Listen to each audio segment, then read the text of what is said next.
Às vezes a gente fica tão preocupados com o futuro, né? A gente nem sabe se a gente vai ter. Ou então a gente passa boa parte do nosso tempo faturando o passado, pegando as faturas do passado, olhando se valeu a pena, se não.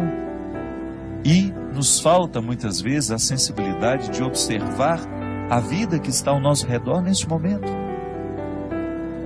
Dudu Falcão e Lenine, que são os autores dessa música, paciência, uma palavra forte para os dias de hoje. Tudo hoje nos convida a ir com muita pressa. O mundo hoje é apressado. E se a gente não cuida, a gente entra nesse ritmo acelerado que nos impede muitas vezes de perceber a própria vida. Semana passada estava viajando com a minha mãe, levando-a para Uberlândia. E num determinado momento eu tinha dormido, porque eu estava com muito sono. Eu acordei e sentei ao lado dela. Eu falei: senhora não quis dormir um pouquinho não? E ela me disse assim: eu não. Essa paisagem está tão bonita, se a gente perde a gente não vê. Achei a resposta da minha mãe muito sábia. É verdade. Muitas vezes nós não apreciamos a viagem, ou porque estamos ocupados com tantas coisas, que até queremos dormir um pouco, não é nenhum problema. Mas ela, diante da beleza da paisagem que ela tinha do lado de fora do ônibus, ela preferiu apreciar aquilo que estava sendo a viagem. E é interessante porque às vezes, quando nós pegamos a estrada, a nossa ansiedade é chegar.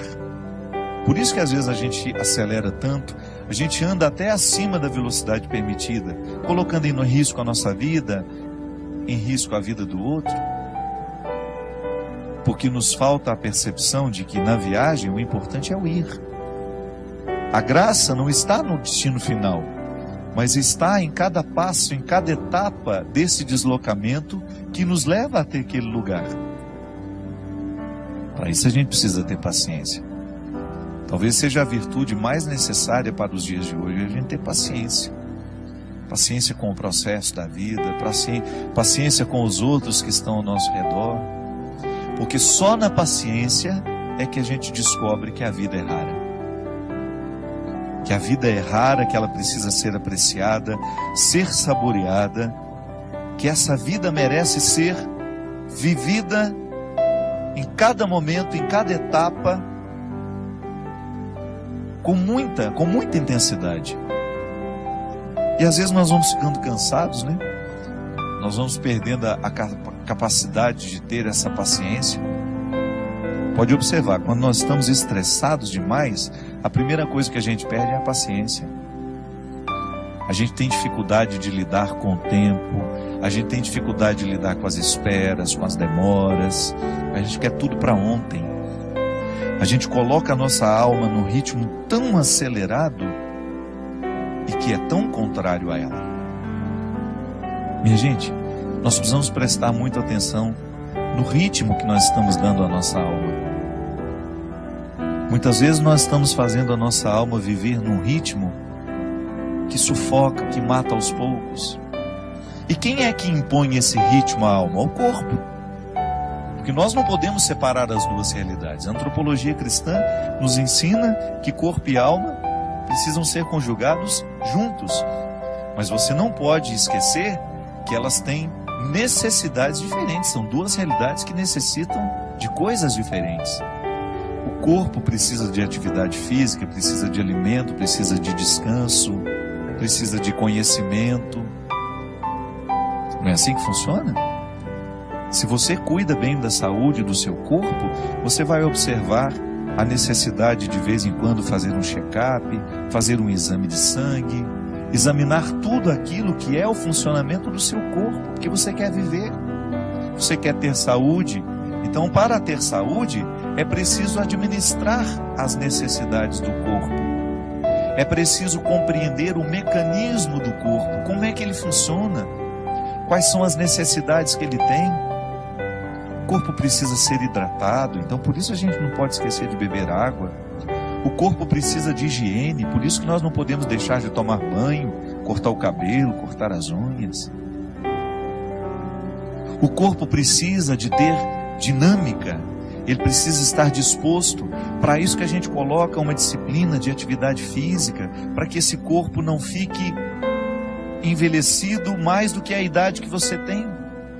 Isso também acontece. Às vezes a gente está com 50 anos, mas por causa da vida errada que a gente deu ao corpo, que a gente impôs ao corpo, talvez a gente já esteja com 70 anos na carne, mas não na realidade. Então o corpo tem necessidades que, se a gente não observa, ele entra num processo de falência logo.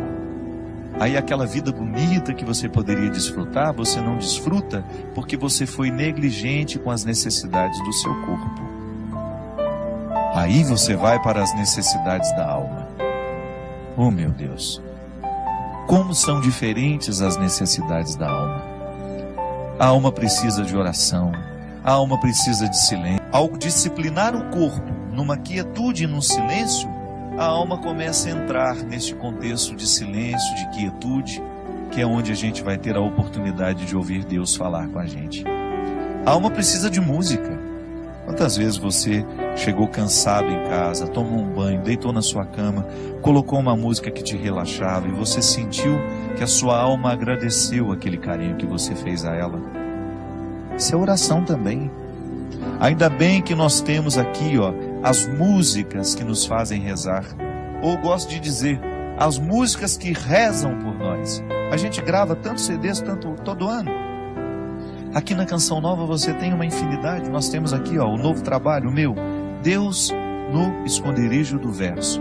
Todas essas músicas compostas, pensadas, elaboradas, gravadas, para que a alma viva o deleite que a arte pode trazer.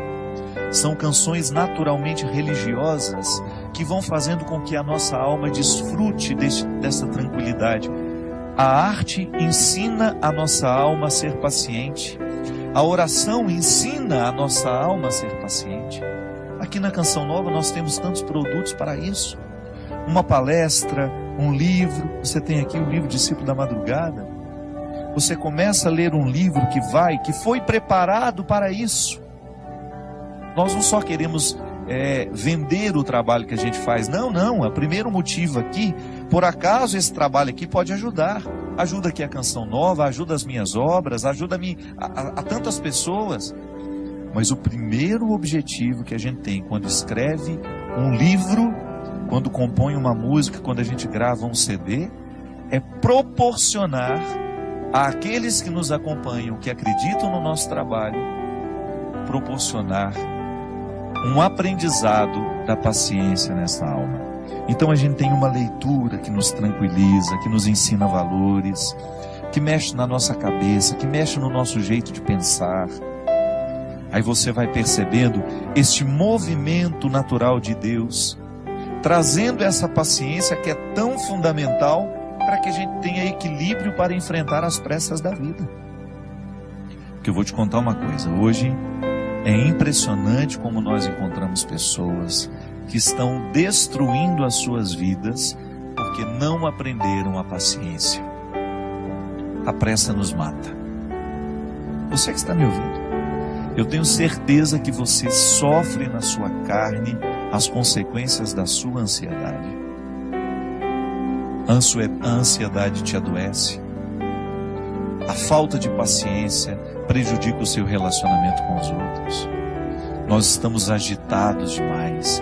Nós estamos vivendo para fora demais. Nós temos compromisso demais, quietude de menos. Você sabe que eu, na minha vida, como eu sou uma pessoa que tem uma vida muito pública, eu estou o tempo todo encontrando muita gente, eu trabalho muito, eu tenho muitos eventos, eu viajo toda hora, eu encontro muita gente. Eu assumi uma regra para mim.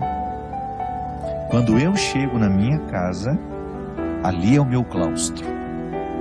Às vezes eu não aceito convite nem para atravessar a rua para almoçar na casa da minha vizinha. Porque eu sei que a minha alma precisa dessa quietude. Eu preciso do meu silêncio. E eu só saio quando eu realmente tenho de sair. Porque eu descobri que para eu dar conta de viver essa vida muito pública, eu preciso ter bastidores. Eu preciso ter o meu espaço de vida consagrada ao silêncio, à quietude, à oração. Porque nessa correria nem sempre eu consigo. Mas você já imaginou se eu chegasse na minha casa e impusesse a mim uma rotina de vida social que me retirasse para jantar, para isso, para aquilo, para uma festa? Não aguentaria a vida que eu tenho. E como eu privilegio a minha vida de missão, porque eu sou um missionário, eu escolhi ser missionário. Ninguém me obrigou a ter essa vida. Eu, para estar aqui toda quarta-feira, eu sei o sacrifício que eu preciso fazer. Para eu poder pegar as estradas e enfrentar os inúmeros desafios das estradas, a dispersão das estradas. Minha gente, às vezes até num camarim, que é aquele lugar último antes de entrar no palco para cantar. O camarim deveria ser o lugar da oração, do sossego, da tranquilidade. Isso não existe para mim. É lá que muitas vezes claro, não estou reclamando, estou dizendo, é a vida que ficou assim. Às vezes eu tenho tanta gente para atender, tanta gente querendo conversar comigo, que quando eu subo no palco, me restam 2, 3 minutos ali só para me concentrar, para entrar ali no palco e dar tudo de mim. Essa semana mesmo, eu fui a Poços de Caldas e eu tinha 1h30 para fazer o evento, porque eu precisava pegar a estrada de madrugada, que eu tinha um compromisso logo cedo em Taubaté. Senão eu não ia conseguir dormir nem 2 horas. E aí tudo bem, o evento começou, o show começou. Aí a minha assistente, a Mônica, que fica do lado, faltam 10 minutos. E aí eu olhei para aquele povo. Não tenho coragem de parar o show aqui agora, porque eu preciso ir embora. Ali é o lugar da minha dedicação. Você sabe por quê? As pessoas vão ali para me ouvir.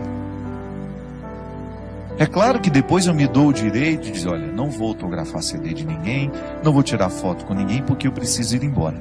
Mas o meu tempo de evangelização em cima do palco é sagrado. Ali é o horário de exercer o meu ofício.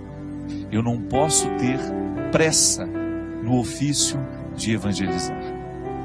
Mas quando eu chego em casa, eu preciso me dar o direito de viver esses bastidores, de viver esse silêncio, essa quietude, de desligar um pouco o meu telefone, de esquecer que ele existe, de estar um pouco mais diante de Deus, para que Ele me preencha, para que depois, quando eu voltar para a estrada, eu continue tendo o que oferecer ao outro. Olha aqui. Você tem uma vida diferente da minha. Você não tem essa necessidade de evangelizar como eu evangelizo. Mas não se engane. Você também tem a mesma necessidade que eu tenho de ter bastidores. Sua vida te exige. Você tem uma vida social que te joga para fora o tempo todo. Você trabalha muito. Você encontra muita gente. E qual é o espaço que você cria para criar dentro do seu coração esse espaço de paciência que só Deus pode nos dar?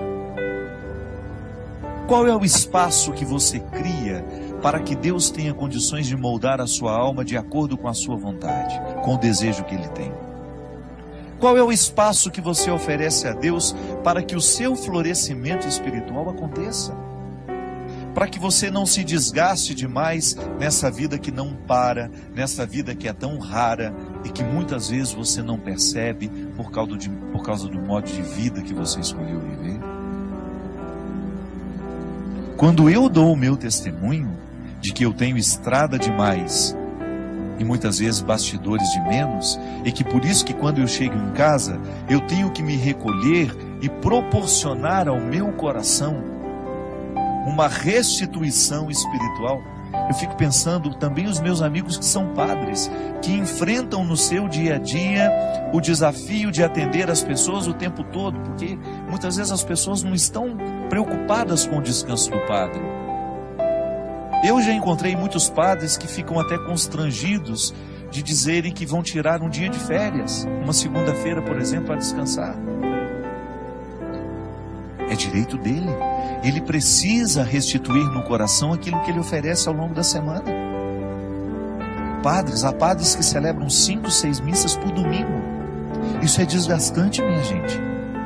A graça de Deus nos sustenta, mas nós também precisamos buscar. Eu vejo aqui na Canção Nova como esses meninos e meninas trabalham. Eles trabalham muito.